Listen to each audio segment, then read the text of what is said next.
večer, lepo pozdravljeni na današnji prireditvi Matica pod zvezdami, na kateri bomo predstavili knjigo Ivana Mraka, 4 drame, ki jo je uredil tukaj poleg mene sedeči profesor dr. Denis Poniš. Prireditve Matica pod zvezdami so naš stalni projekt, s katerim predstavljamo svoje novosti in ki ga sofinancira Javna agencija za knjigo Republike Slovenije, za kar se seveda sofinancerju lepo zahvaljujemo.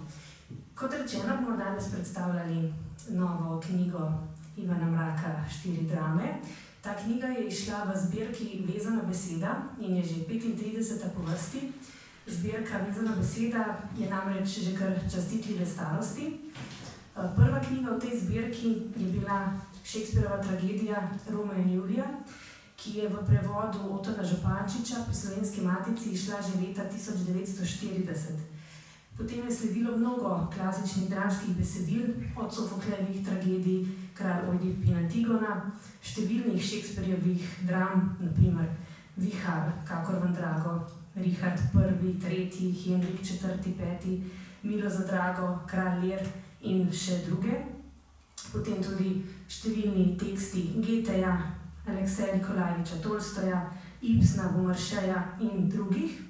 V Vezano besedo pa je bilo uvrščeno tudi kar nekaj pesniških zbirk, od Frana Ehlerja, Antona Vodnika, izbranih pesmi Valentina Vodnika, Cvetka Golarja, pozneje vse do Česlava Miloša in do Njegoša.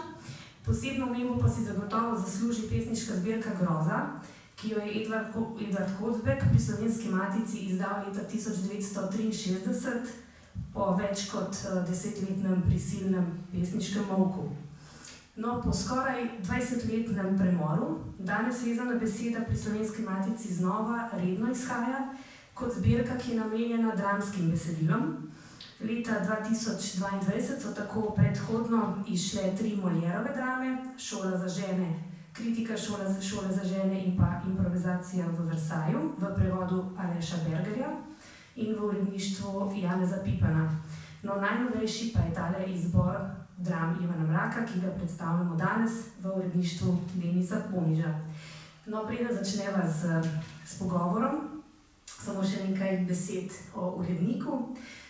Profesor dr. Denis Poniš je seveda, kot ga gotovo poznate, pesnik, dramatik, esejist, literarni teoretik in zgodovinar.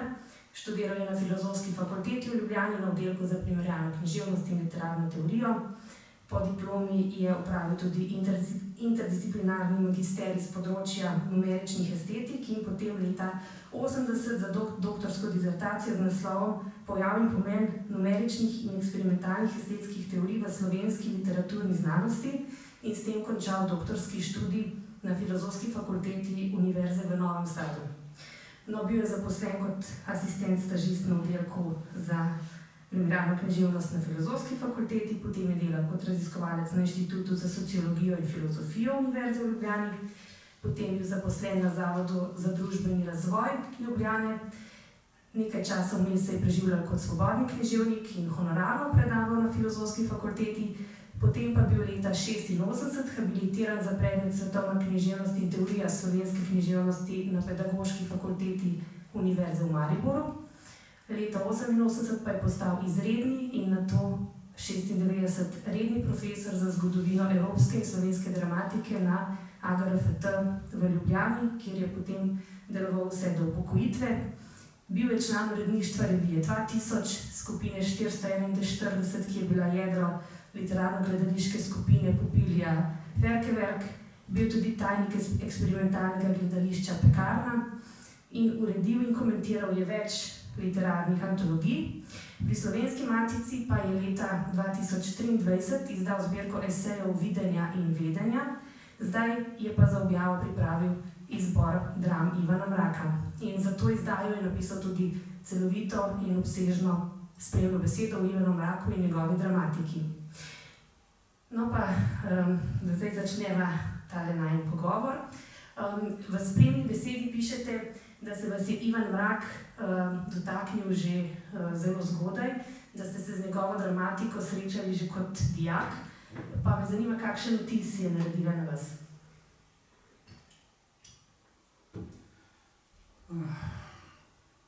Takrat smo dijaki še hodili v gledališče, imeli abonmaje in tako sem v ljubljanski Drami leta 1966 videl, ne da bi prej kaj zelo veliko vedel o Mraku, njegovem času, njegovi dramatiki, sem videl njegovo Marijo Tudor s nepozabnima Dušo Počkaj in Brankom Miklovcem v glavnih vlogi.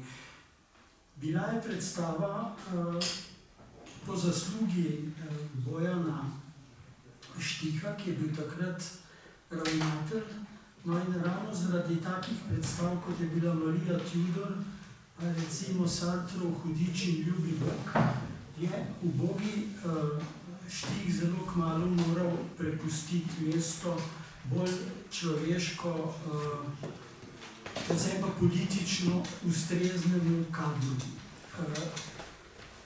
Prišel sem domov, ves ushičen, staršema pripovedoval o tisih z te predstave, in mi oče gre v knjižnico svojo in prinese Mrakovo dramo Mona Gabriela, Slepega proroka in izvod revije Samorodnost, ki jo je izdajal pravzaprav za Mraka in njegovo ženo Karlo Mrak, slovenski, ampak v Zagrebu živeči trgovec Ivo Sever, ki je postal potem tudi velik prijatelj Mrakov do svoje tragične, prezgodnje smrti.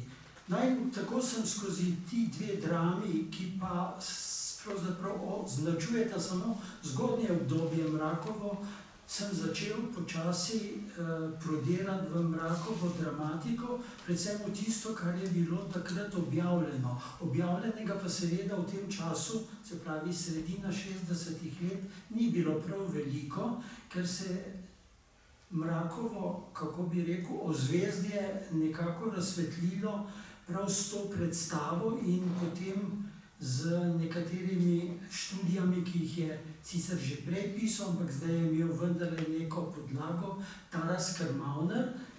Še nekoliko kasneje se je pa v to Mrakovo, kako bi človek rekel,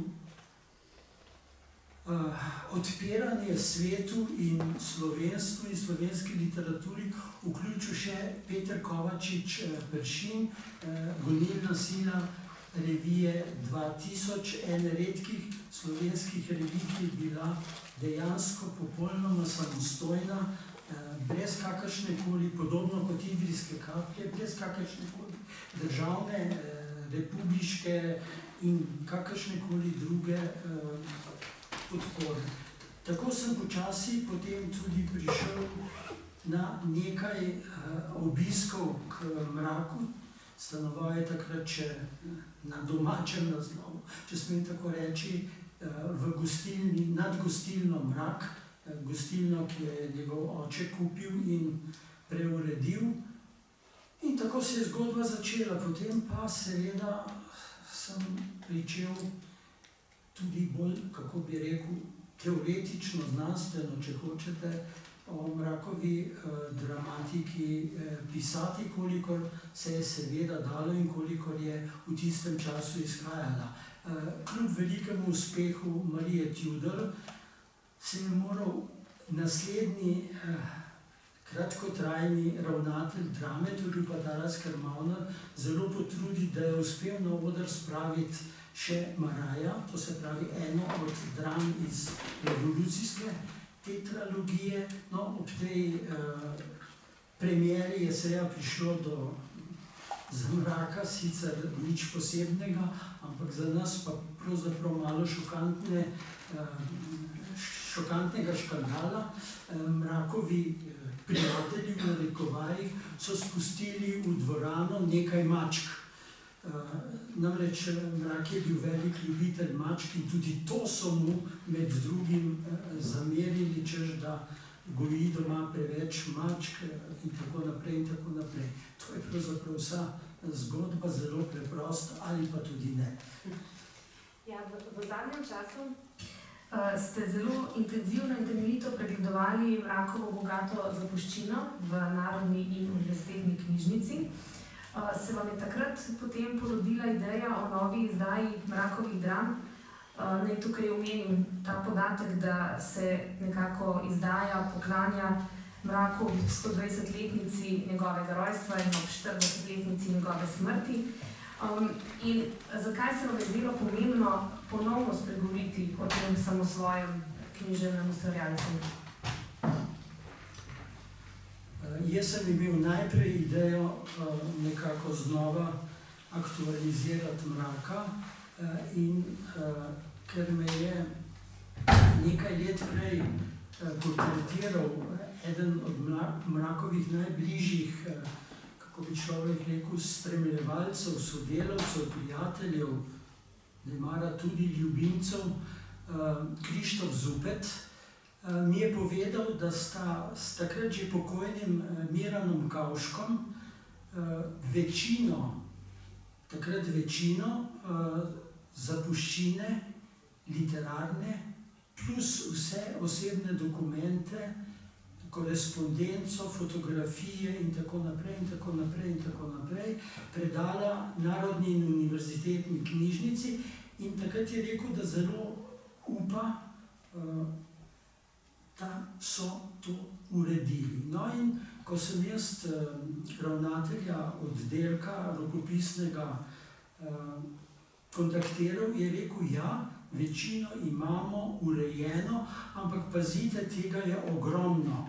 Tega je preko 30 velikih škatel, potem so pa še druge škatle, še s fotografijami, majhen del ni urejen. Vi kar pridite, pa se začnite s tem ukvarjati. Jaz sem to lahko seveda naredil, ker sem bil takrat že veseli penzionist, da sem lahko cele dopoldneve, lansko leto, prve 3 mesece, cele dopoldneve sedel v tem rokopisnem oddelku in da so mi seveda tudi, se jim knjigi zahvaljujem, sodelavci zelo pomagali.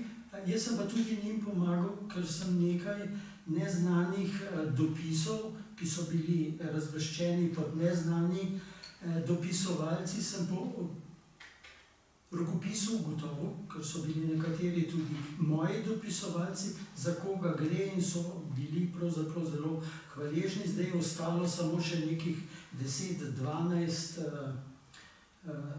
pisem ali pa kupčkov pisem avtorjev, za katere ne vemo, kdo je to bil in verjetno tudi, glede na to, da nikogar živega več skoraj da ni, razen Krištofa Zupeta, da bi to znal razrešiti, pa verjetno tudi on nekaj, so nekateri dopisi pravzaprav stari že več desetletij. No in potem sem se jaz v to zagrizel, najprej me je bilo malo groza, potem sem pa ugotovil, da se pač določene stvari da, kako bi rekel, racionalizirati.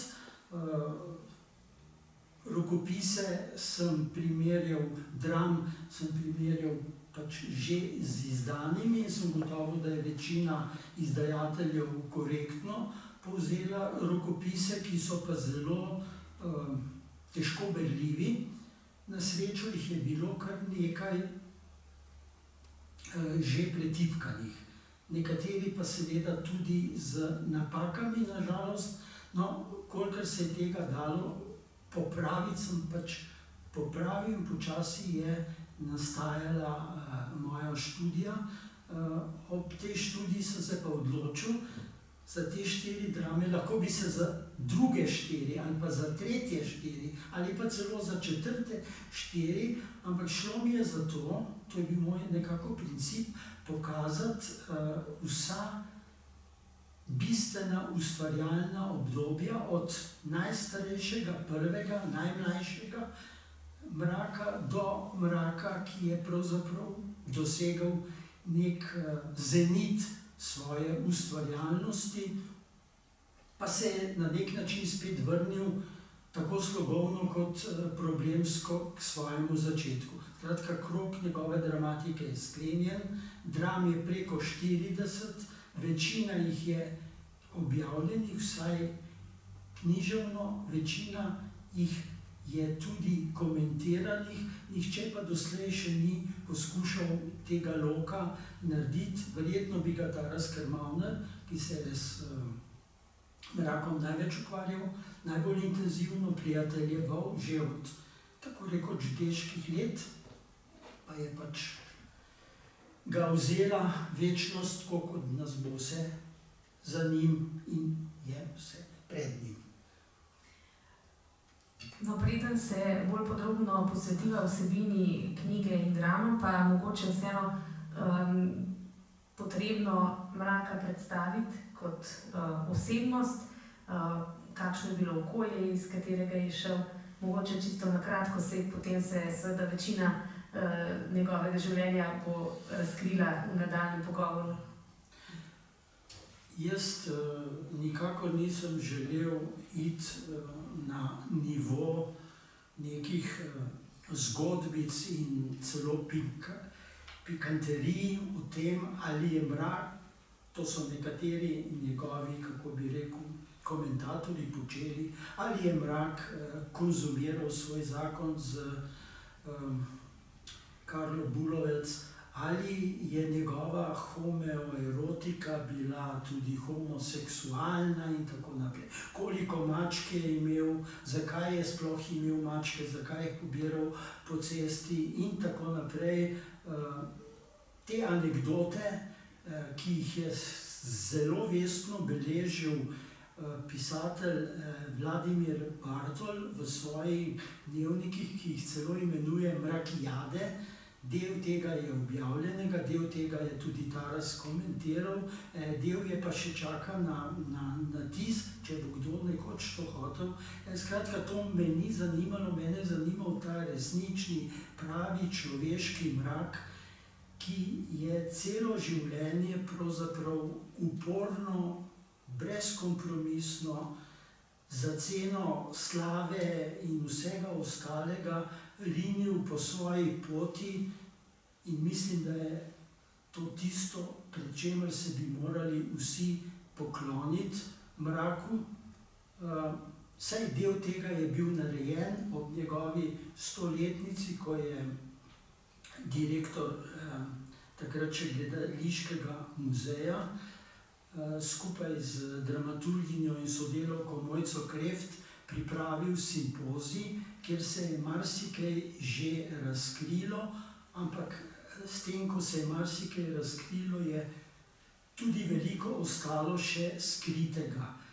Skritega zakaj? Zato, ker takrat njegova zapuščina še ni bila javnosti dostopna, tako kot je danes, ko je celo popisana, vi lahko dobite seznam ne samo škatle po številkah, ampak celo kaj je v vsaki škatli in mislim, da je rokopisni oddelek oziroma sodelavci so eno ogromno delo naredili. Zahvaliti se pa seveda treba tako pokojnemu Miranu Kavšku kot tudi Krištofu Zupetu, da sta to predala na pravo mesto in da se verjetno ni skoraj nič, če sploh kaj izgubilo.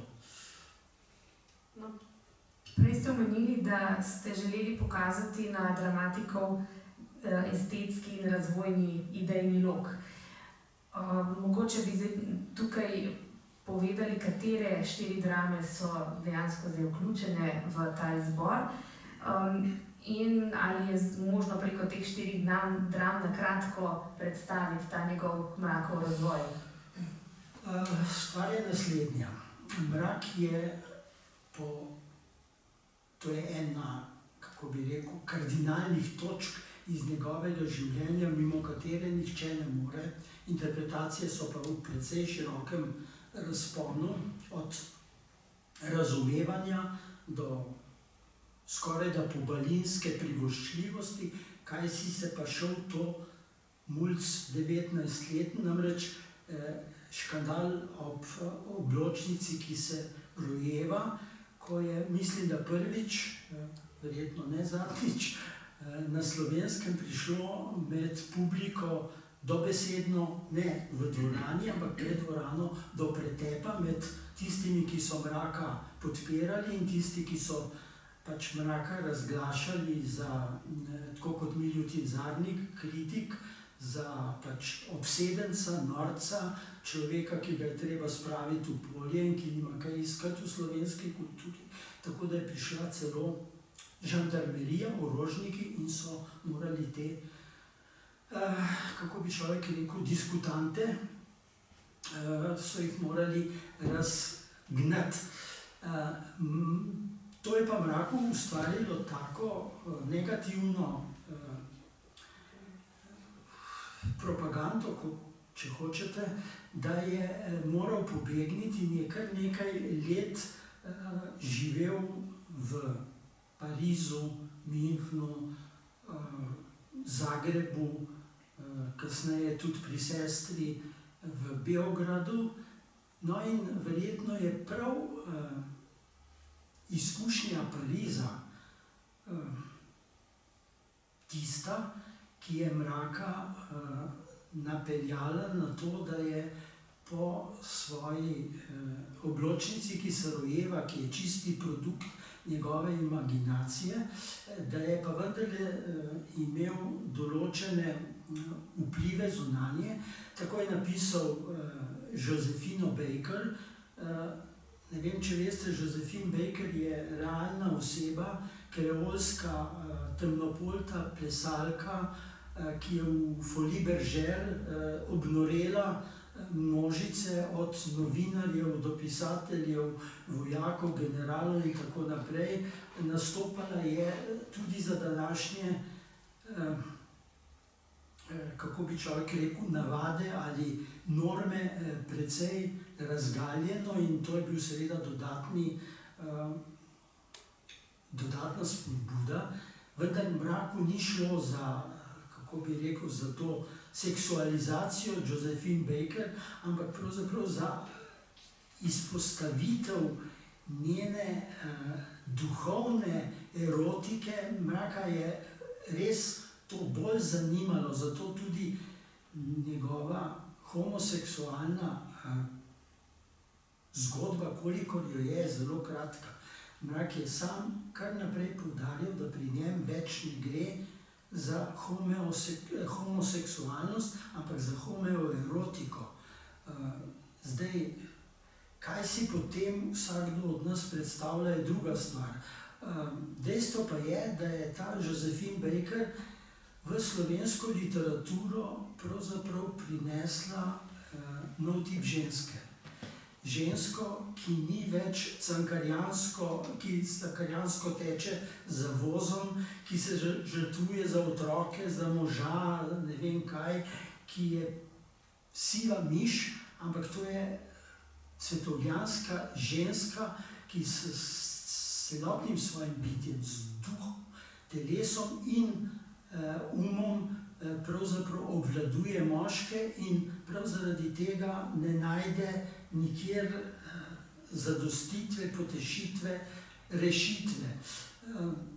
Zelo podobna je druga drama iz tega, oziroma tragedija, Mona Gabriela, napisana po vsaj deloma pod vplivom Maeterlinckove simbolistične drame Mona Vana.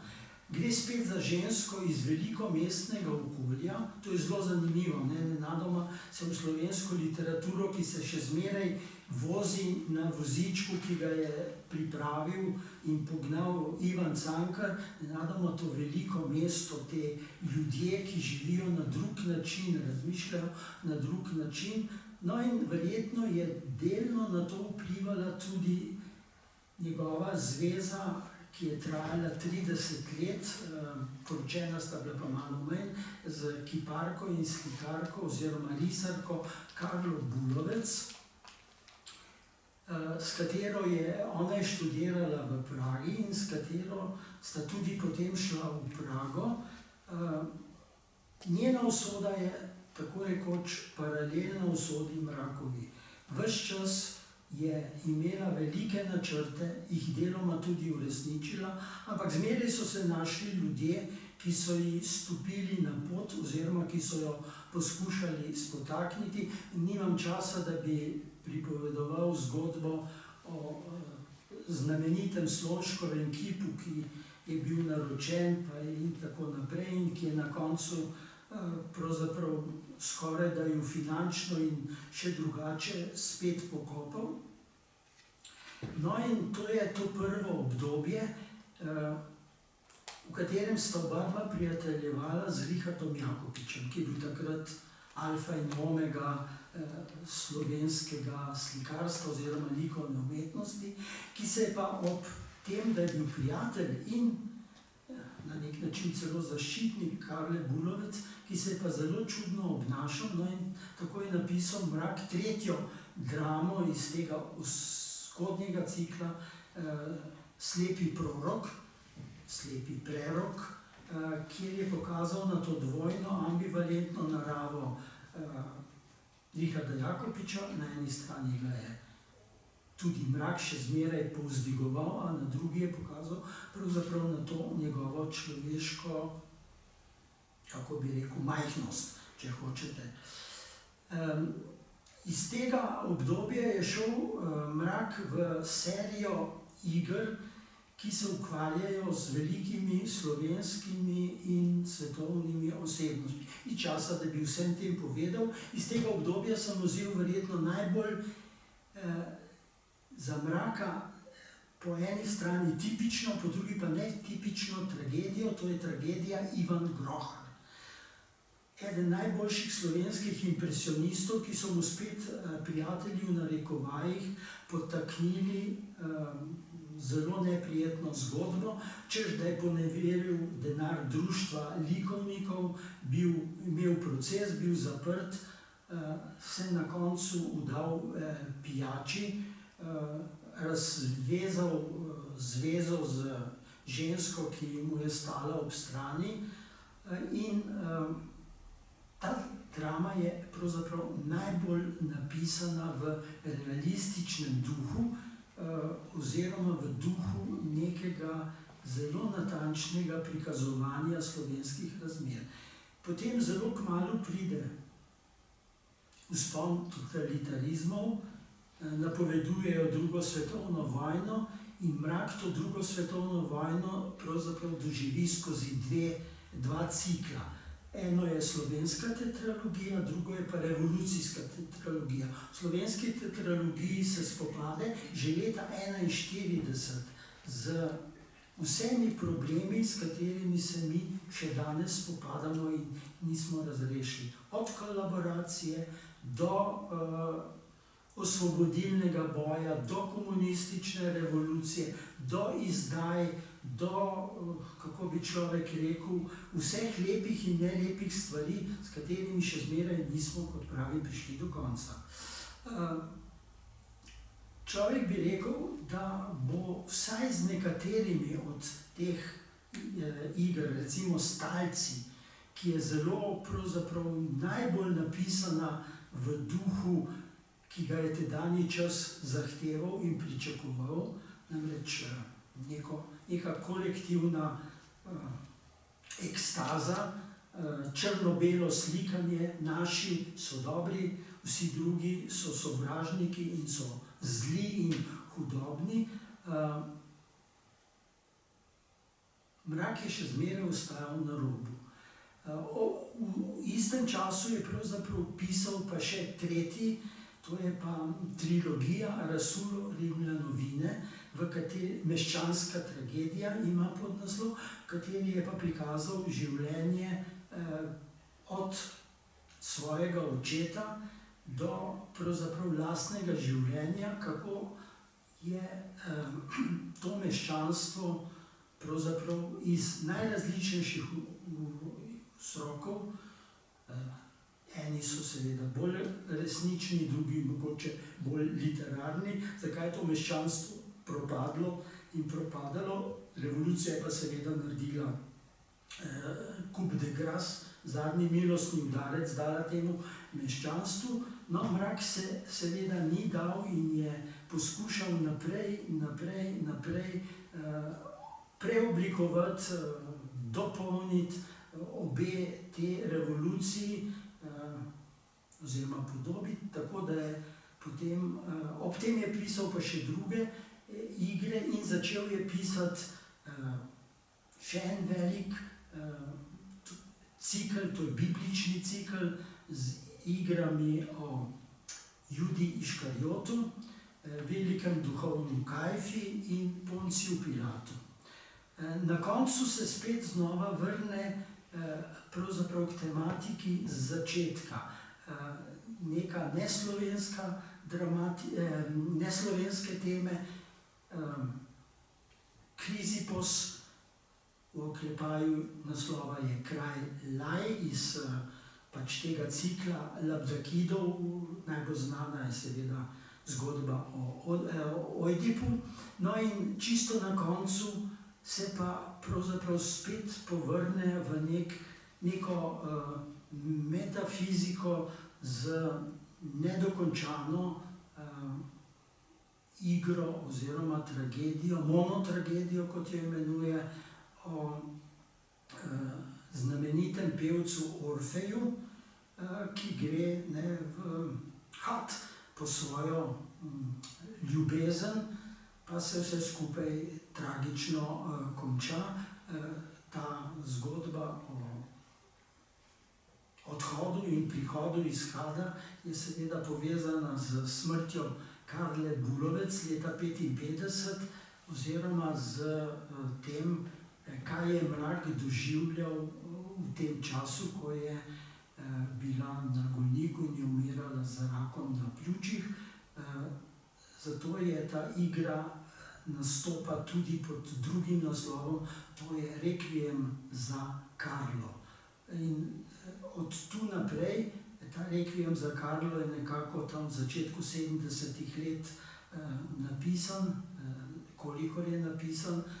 Naprej Mrak ne piše več dramatike, ampak se ukvarja z drugimi stvarmi. Recimo, zavzema se za rešitev Navja, ki ga hoče tedanja oblast enostavno zbrisati, zradirati, ukvarja se z zadevami o varstvu živali, narave, okolja. Predvsem je pa v 80-ih letih stopil na stran tistih, ki so, ali pa smo, če smem tudi sebe noter potegniti v to zgodbo, pričenjali razmišljati zelo resno o osamosvojitvi Slovenije od tedaj že zelo propadle federacije.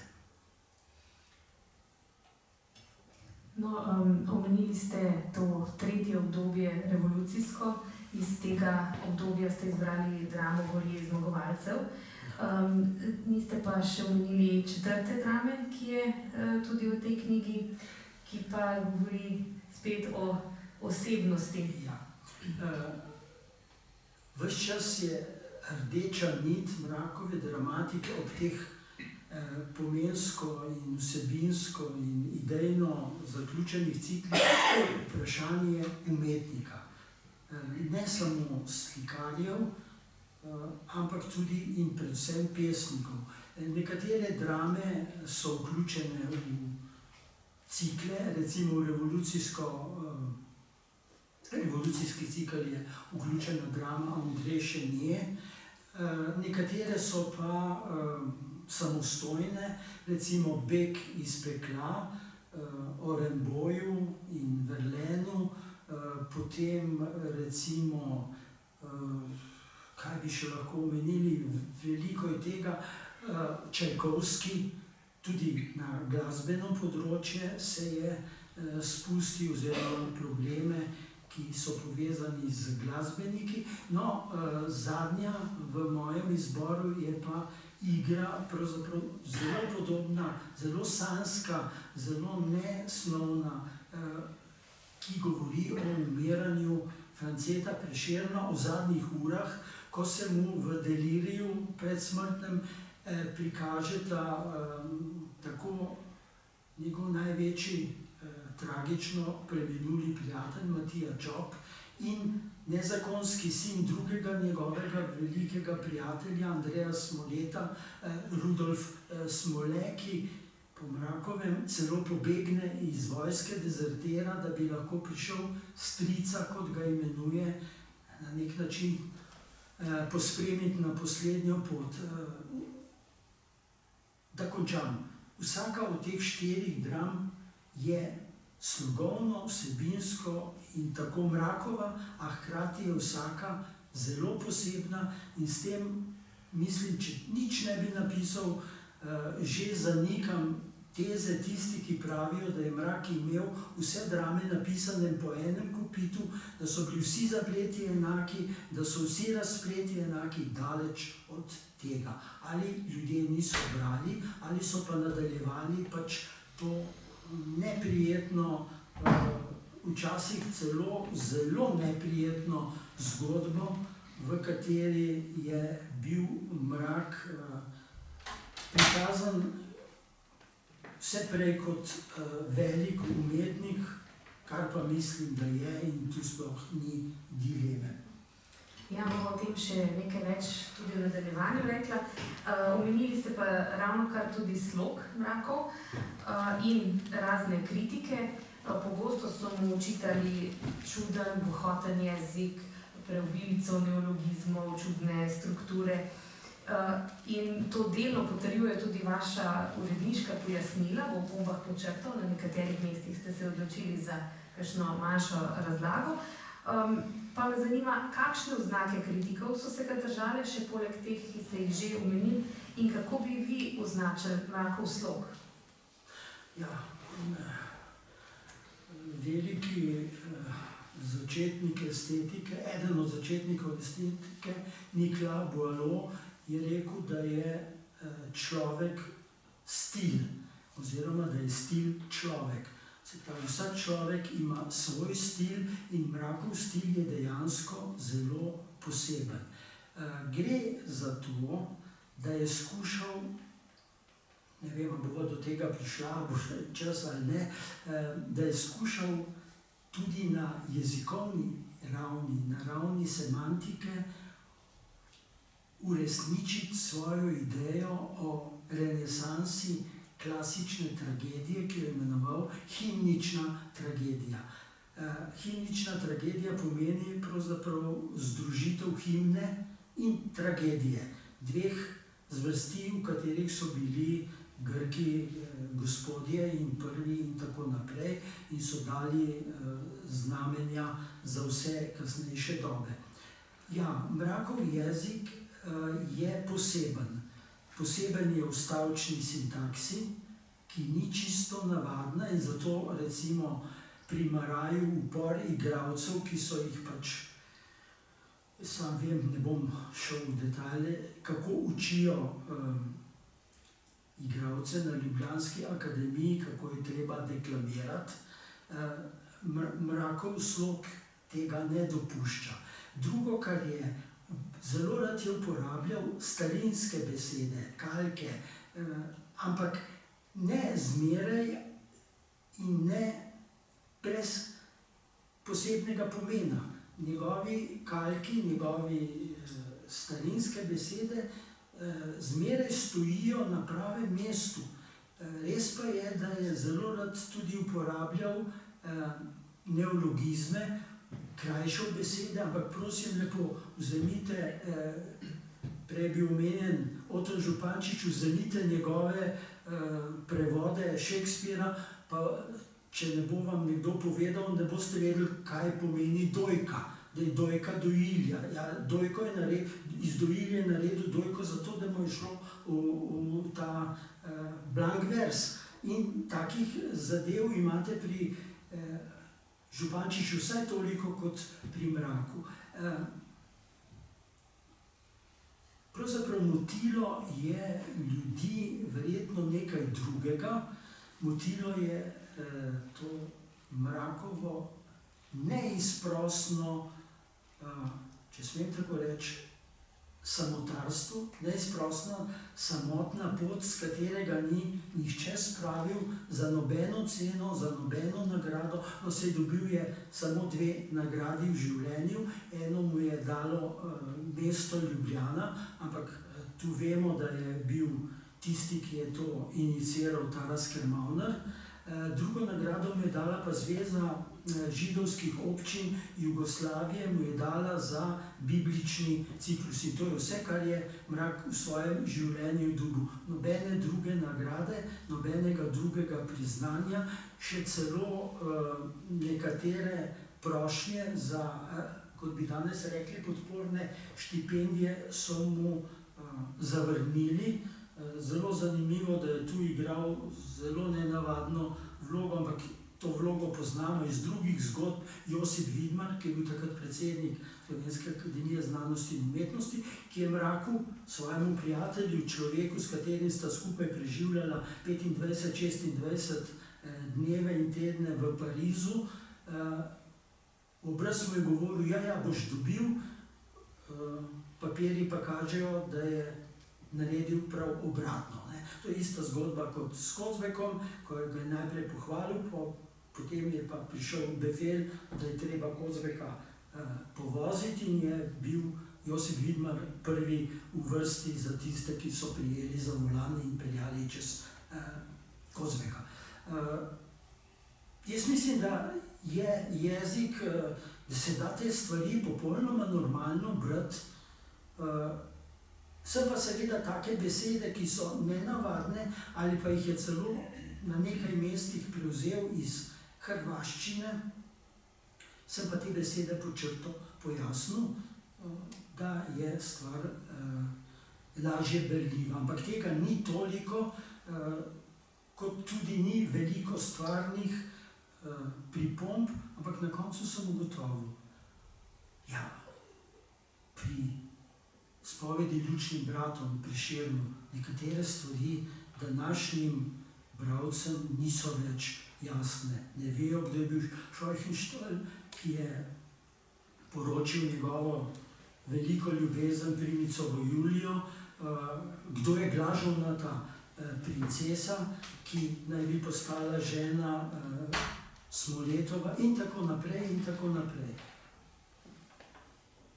Jaz mislim, da s tem slogom in s to zgodbo o slogu čudnem, nenavadnem, skrivenčenem, še marsikaj drugega so pisali, ne bi smeli nadaljevati. Case closed. Ja, Mrak se je tudi sam zavedal tega slovesa, ki ga je imel, tudi sam se je na več mestih poimenoval da je obstranec. Kakšen je bil pa njegov odnos do sočasne družbe? Omenjate tudi njegov večvrednostni kompleks? Ja, vsekakor je Mrak lahko zdržal. Jaz nisem psiholog, jaz se na te stvari strokovno ne spoznam dovolj, ampak predstavljam si, da je lahko to zdržal samo zato, ker si je ves čas dopovedoval, da je to besedno Božji izbranec, da je namenjen za to, da naredi velika in največja dela in v veliki meri je to realiziral skozi svojo dramatiko, tudi skozi svoje, če smem tako reči, teoretične spise o moderni tragediji. Znana je, to vam moram povedati, anekdota. Pred vojno ga je ruski emigrantski režiser Putjata povabil, da bi sodeloval pri predstavi Hamleta. In mu je ponudil seveda vlogo, mislim, da ne Fortinbrasa, enega od pač nekoliko bolj stranskih likov. Mrak Putja to pogleda in pravi, ali bom Hamlet ali pa ne bom nič. In Putjata pravi, ja, potem boste pa nič, ne, in ni seveda dobil vloge Hamleta. Tako je ves čas deloval. Velikokrat je seveda bil odklonjen, velikokrat je bil zasmehovan, ampak včasih se mu je pa tudi posrečilo. Je doživel tudi, posebej, ko so začele od 60 let naprej njegove igre izhajati v revijah in knjižnih izdajah, je velikokrat doživel tudi pohvale, ne toliko uradne kritike, kot najdemo v korespondenci zelo pomembnih Slovencev, od Kocbeka naprej ali pa nazaj, pisma, dopise, kjer mu čestitajo in kjer mu nepristransko priznavajo, da je dober dramatik, da je celo vrhunski dramatik, ob katerem so se, kot je Taras Krmavner zelo veljavno ugotovil, inspirirali tudi slovenski avantgardisti, ki so začeli pravzaprav v istem času, ko je tudi Mrakova zvezda nekoliko višje na firmament se postavila. Ja, v tem kontekstu njegovega socialnega življenja ste že omenili razne njegove podpornike, njegove recimo družinske člane. Mogoče bi na tem mestu še povedali kakšno besedo o Mrakovi igralski skupini oziroma poznejšem Mrakovem gledališču v 30 letih, kakšno nalogo je imelo in kako je Mrak v tem kontekstu deloval. Ja, to je logična posledica dejstva, da so ga uradna gledališča zavračala, ne samo v Sloveniji, tudi v Zagrebu ni uspel, tudi v Beogradu ni uspel, tudi v Pragi ni uspel s svojimi teksti, kar seveda pomeni, da je hodil po tisti logični poti, po kateri je še veliko gledaliških ljudi hodilo, ustanovil je svojo skupino. Zdaj pa tu zanimivo dvoje. Prvič, Mrak je pokazal izjemne organizacijske sposobnosti in drugo, oblast je v 3 dneh vse papirje uredila, da je to gledališče lahko začelo delovati. Čeprav je bil statut napisan samo z 8 točkami. Danes to nobena upravna enota, nobena zadeva ne bi sprejela. In začel je uprizarjati ne samo svoje igre, Ivana Groharja recimo, ki ga pa cenzura, to je tema za eno posebno razpravo, ki ga je močno cenzurirala. Ne toliko, da bi mu metala ven cele replike, ampak recimo povsod je bilo treba, recimo lovača, ki je en izmed izrazov za prostitutko, je bilo treba z nevtralnim izrazom prostitutka zamenjati in še kercer, ne, to je ječa z ječo in tako naprej. Zahtevali pa so, in taki so bili predpisi, da je moral poskrbeti za vse stroške, ne samo najema dvorane, ko so hodili po Sloveniji, ampak tudi za orožnika, policaja, ki je moral prisostvovati predstavi. Zakaj? Zato, ker policaj je bil dežurni tudi cenzor.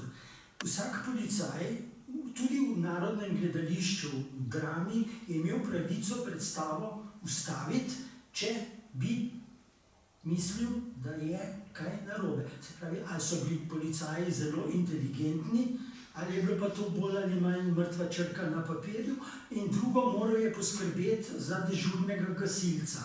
Vse to so morali plačati in Mrak, moram reči, je to gledališče zelo dobro vodil, so papiri za vsak list papirja, za vsako klobaso, ki so jo pojedli, vse je zabeleženo in to je bilo zelo dobro, ker so mu nekateri tudi učitali, da se s tem okorišča, da pridobiva denar, čeprav je bil Mrak celo življenje človek, ki je živel v bolj ali manj mizeriji.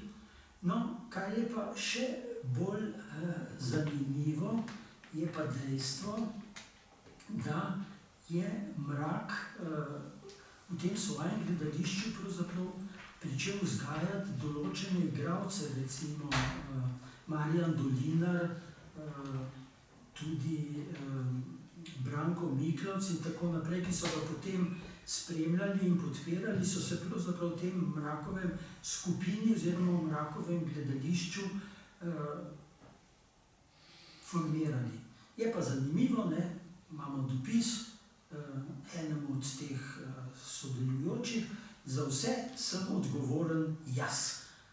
Podčrtano 2-krat Ivan Mrak. Se pravi, bil je na nek način tudi avtoritaren, tudi je imel o sebi najboljše mnenje, ampak kot pravim, če ne bi tako živel, verjetno ne bi sploh mogel preživeti tega obdobja v peklu, če uporabim ta Rimbaudovski izraz oziroma formulacijo. Ja, eno veliko priznanje mu date v svoji spremni besedi tudi, da je bil zelo družbeno kritičen in vizionarski, predvsem recimo v teh revolucijskih dramah, kako je videl dlje od svojih sodobnikov, pa me zanima tudi z vidika te njegove samosvoje drže, kako je dojemal posameznika v tem revolucijskem času in po njem. Ja, bil je prvi. Taras Karamanov trdi, da je pred uvodni takt v revolucijsko teatralo. To je drama Rdeči Logan, ki se sicer dogaja v času ameriške vojne za neodvisnost v Severni Ameriki, da je to prva napoved tega, kaj se bo z revolucijo zgodilo, in potem, ko med vojno piše najprej Gorje zmagovalcev, Blagor premagancev in potem Talce, je uspel, ampak verjetno zaradi tega, ker je bil strogo apolitična oseba. Nikdar, ne pred vojno, ne po vojni, ne med vojno, se ni ukvarjal z politiko. To so mu in pred vojno zamerili, to so mu zamerili posebej po vojni, posebej se je nanj spravil tak možganski trust, kot je bil Miško Kranjec, in ga je perfidno, ampak se ni edini, ki je Miško Kranjec tako z njim delal, ki ga je perfidno pravzaprav poskušal ovajati in razglašati za vse, samo ne za slovenskega dramatika. Mislim, da mu je ta apolitična drža omogočala, da tudi za Udbo, ki se je sicer z vsemi njegovimi prijatelji, sodelavci, s tako imenovanim Mrakovim krogom zelo ukvarjala, ga je na nek način puščala pri miru, mogoče tudi zato, ker je bila Karla, tem imamo dokumente, nekaj časa zveza med ljubljanskim vodstvom in partije in OF in škofom Grigorijem Rožmanom. Ona je nosila tudi Kozbekova pisma, v katerih Kozbek predlaga Rožmanu, da naj gre v partizane oziroma naj gre na rok oziroma naj zapusti Ljubljano. Poleg tega sta oba dva tudi delala za Osvobodilno fronto, koliko kaj, to je bolj težko v tem trenutku rekonstruirati, ker seveda v tem pisnih dokumentov ni. Treba je pa seveda povedati nekaj, in to je rdeča nit Mrakovega osebnega, človeškega habitusa. Sam velikokrat lačen, velikokrat na hladnem, je pomagal še bolj ubogim od sebe. Po vojni je bilo posebej težko, ker mu je oblast, tudi verjetno na podlagi takih denunciacij, kot si jih je dovolil Miško Kranjec, mu je odvzela živilske karte. Biti brez živilskih kart v prvih letih po vojni je bila pa katastrofa. Tako da je večkrat celo, ko je čakal, dali so mu drugi te karte, ko je čakal v vrsti za kruh in podobne stvari, se je unesvestil. To so stvari, o katerih sam piše, ampak brez kakršnekoli jeze, brez kakršnekoli grenkobe, samo dejstva. Tako je bilo. Bolj ga je seveda prizadelo, da je hotel po vojni obnoviti to Mrakovo skupino, pa ni bilo šans, in mu je prijatelj, to je pismo, obstaja prijatelj, Zvonimir Ciglič, glasbenik, mu je napisal: Dragi Ivan, da je prišel čas, ko partija vsem odloča in daje vsemu, tudi v kulturi, svoj blagoslov. In ti, dragi dragi Ivan, tega blagoslova ne boš nikdar dobil. Pika, konec. Ja, omenili ste že njegov odnos do antike, sploh v povezavi s pojmom himnične tragedije. Omenjate pa tudi, kako izviren je bil njegov odnos do krščanstva. Tudi ste že omenili drame, ki so bile napisane na to temo. Kako se pa kaže ta njegov odnos? Ja, rekel bom tako. Mrak je bil tudi zaradi izkušenj s tem, kaj se je dogajalo Karli, ki je posebej potem, ko je izstopila iz konfesionalnosti pred vojno, po vojni se je pa verjetno spet z določenimi razlogi vrnila nazaj v katoliško cerkev. Mrak je imel do cerkve kot institucije zelo zadržan odnos. Bil je človek, ki je zelo na kratko želel, hotel, znal, zmogel komunicirati z Bogom, s transcendenco na neposreden način. Zato seveda tudi te njegove drame o treh ključnih osebah velikega tedna oziroma časa od prihoda v Jeruzalem in do križanja na Golgoti, tri ključne osebe, to so Juda Iskariota, veliki duhoven Kajfa. Juda ga izda, Kajfa napiše obtožnico, in ustvari montiran proces, verjetno spet vzporednica s tem, kaj se je dogajalo, tudi nekaterim njegovim dobrotnikom, med katerimi je bil dr.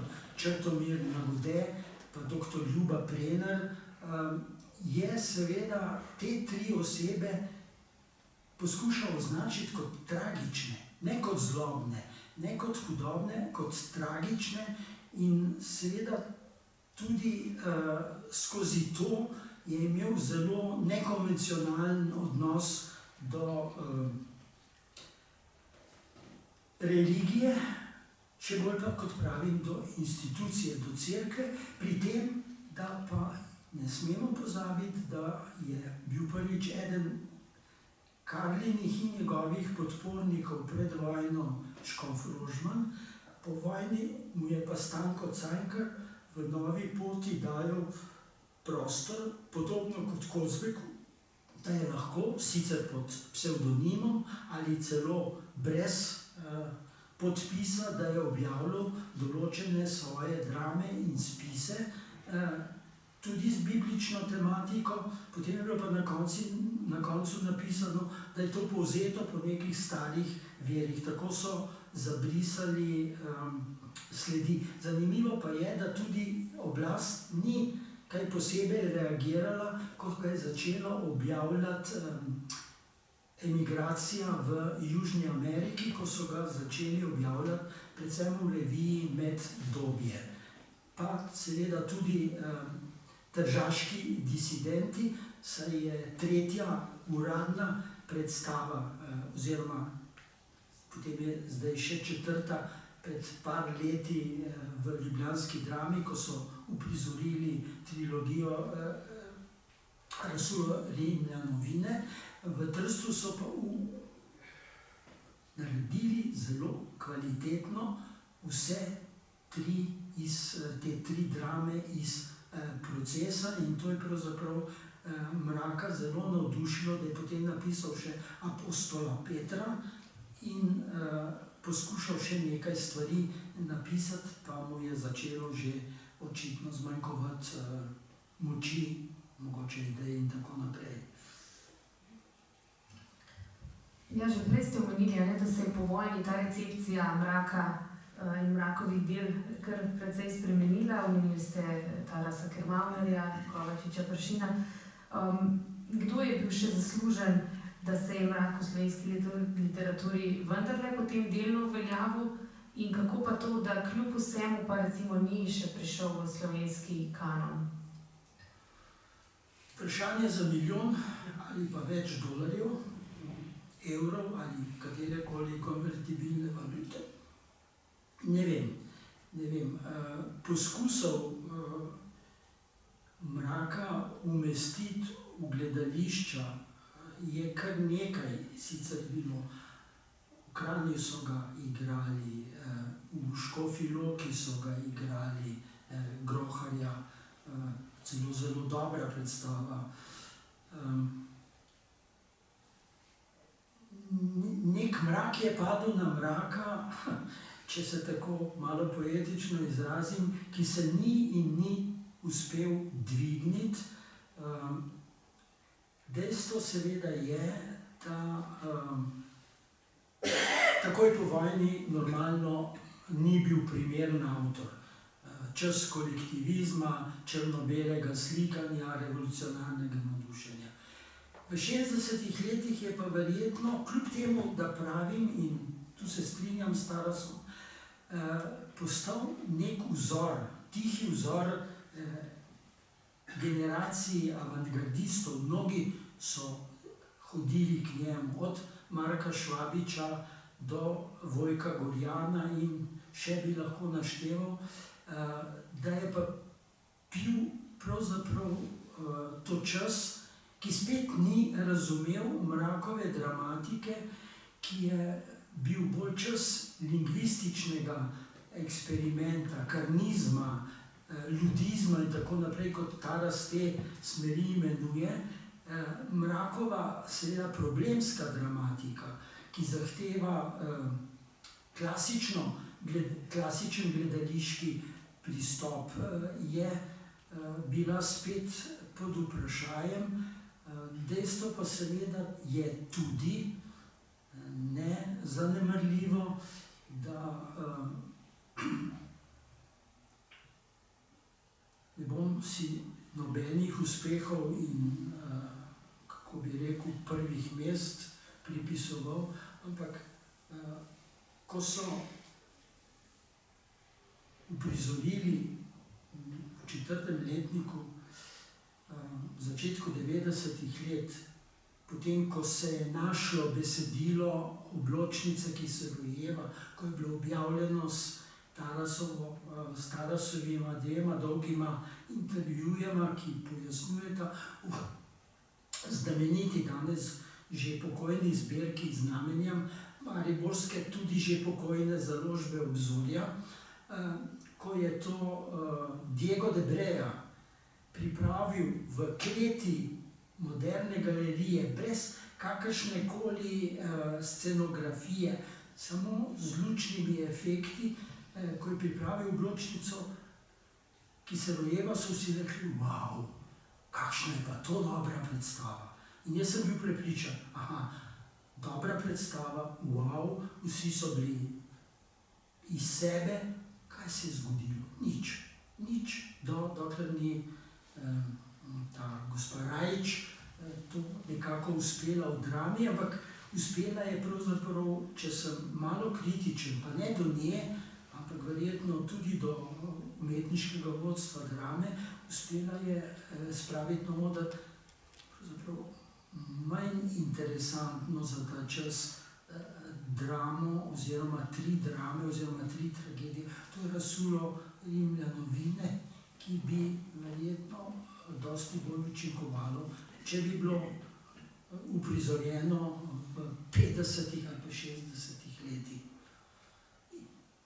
Samo čakamo lahko, da se bo nekomu, mogoče bo tudi taka knjiga kaj pripomogla, da se bo komu zazdelo, da pa mogoče je treba prebrati Mraka, pa ne poslušati tisto, kar tudi piše v Enciklopediji Slovenije, pa še kje. Tudi moj kolega, pokojni Andrej Inkret, mogoče bi danes drugače mislil, Mraka ni zelo cenil oziroma je imel do njega hude zadržke. Moram pa reči, da nisem nikoli o tem govorila, tako pa če oba dva sta na oni strani, sta se mogoče že zmenila ali pa se bosta zmenila, kako in kaj z Mrakom. Jasno, s tem se zdaj počasi bližamo koncu današnje predstavitve. Mislim, da sva nekako uspela pojasniti in predstaviti tudi to vaše drugo poglavitno načelo, ki ga v spremni besedi izpostavite, da ste želeli na podlagi te pregledane zapuščine in dramskih tekstov, na podlagi analiz, dopolniti in popraviti določene trditve literarne zgodovine v mraku, ki so bile ali pomanjkljive ali krivične. Pa bi mogoče za konec samo še eno tako provokativno vprašanje, če tudi vi delite mnenje Tarasa Kermaunarja, da Mrakov čas, ko bo postal stalen gost slovenskih gledališč, šele prihaja? Ja, kaj mi pa drugega preostane, kot da sem optimist in da upam, da bodo prišli znova zlati časi, v katerih bo tudi Ivan Mrak zaželel tako, kot mislim, da mora. Hočem, se bo zgodilo, nekoč se bo, ali pa tudi ne. Ni na mojih plečih, da bi o tem, oziroma ni v mojem obzorju, da bi o tem razmišljal, tudi nimam nobene moči, da bi sem govoril z nekaj dramaturgi, ki so celo moji bivši študenti, ampak niso pokazali. Mogoče bo prišla generacija, ki jo bo to zanimalo, mogoče bojo prišle stiske, ki bodo zelo podobne stiskam, skozi katere je šel Ivan Mrak in njegova dramatika. Za konec bi rekel rad samo še dve stvari. To, kar sem napisal, ta spremna beseda, to ni znanstvena študija. Ima seveda elemente znanstvene študije, namreč vse, kar trdim, skušam tudi podkrepiti z dokazi, ki sem jih dobil ali pri avtorjih, ki so o Mraku že pisali, ali pri samem Mraku, ali seveda v njegovi zapuščini. In drugo,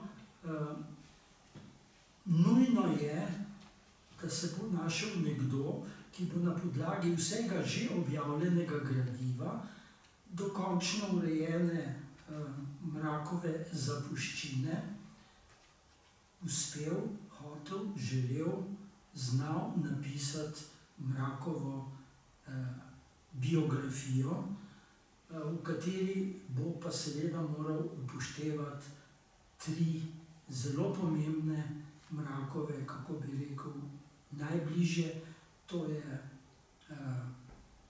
gospa Bulovec, njegova žena, to je Krištof Zupet in to je Miran Kavšek. Vsak ima posebno vlogo v njegovem življenju, ampak vse te tri vloge teh treh oseb se dopolnjujejo in se tudi iztekajo v Mrakovo življenje. Toliko. Zdaj pa knjiga je tu, knjiga je, veste, kaj je rekel pokojni Dane Zajc, napišem pesem in pesem postane desetnica, jaz ne morem nič več za njo narediti, blodi po svetu, ima lahko srečno ali pa nesrečno usodo. Isto lahko rečem za to knjigo. Je desetnica, ki bo šla v svet, mogoče bo naletela na dobre čase, mogoče pa tudi ne. Hvala za vašo pozornost. Moj koroški prijatelj pravi, zmeraj je dobro, kadar je publike več kot nastopajočih. Ja, tudi jaz se prav lepo zahvaljujem tako sogovorniku, Temi Soponižu, kot vsem, ki ste naju poslušali. Seveda pri Slovenski matici upamo, da bo ta knjiga spodbudila nadaljnje razmišljanje o Ivanu Mraku, nadaljnje raziskave in upamo seveda na prijazen sprejem te knjige med občinstvom.